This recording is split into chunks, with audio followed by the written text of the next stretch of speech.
मेळघाटची आर्थिक राजधानी धारणी तालुक्यामध्ये आदिवासी विकास महामंडळातर्फे आज आधारभूत खरेदी केंद्राची सुरुवात करण्यात आली। खरेदी केंद्राचे उद्घाटन मेळघाट क्षेत्राचे लोकप्रिय आमदार राजकुमार पटेल यांच्या हस्ते करण्यात आले। या प्रसंगी मोठ्या प्रमाणावर धारणी तालुक्यातील शेतकरी बांधव उपस्थित होते। शेतकऱ्यांना जास्त भाव मिळावा याकरिता आदिवासी विकास महामंडळ सतत प्रयत्नशील आहे, असे प्रादेशिक व्यवस्थापक एस महाजन यांनी सांगितले व हे प्रयत्न मेळघाटातील धारणी, हरिसाल, चाकरदा, बैरागड, सादराबाडी, सावलीखेडा, टिटंबा, राहू, टेमरूसोडा व चुरणी या केंद्राच्या माध्यमातून केले जाणार आहे।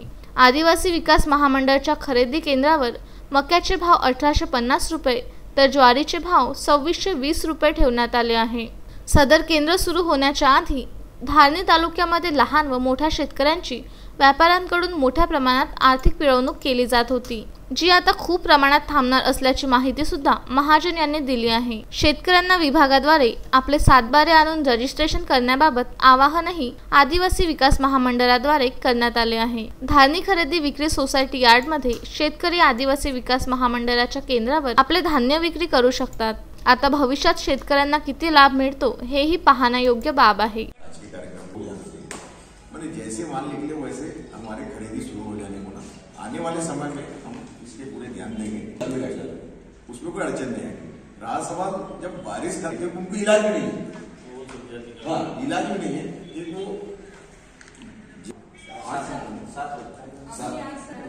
10 सेंटर है और भाव भी अच्छा है। 1850 जवारी 2600 बोले तो मार्केट से कई अच्छे भाव मिल रहे हैं।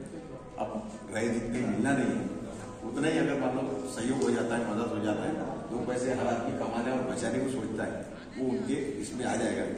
और एपीएमसी के बारे में अपना चर्चा हो गई है कि वो गोडाउन के लिए देने वाले हैं या तुम्हारा शेड किलो वगैरह देने वाले हैं, जो दुकान नहीं है, माल रखने के लिए गोडाउन नहीं है, क्या साहित्य के तक ही रखो आचार साहित्य के बारे में तस्मीर शेख सह जुगल किशोर जयस्वाल, विदर्भ न्यूज, धारणी।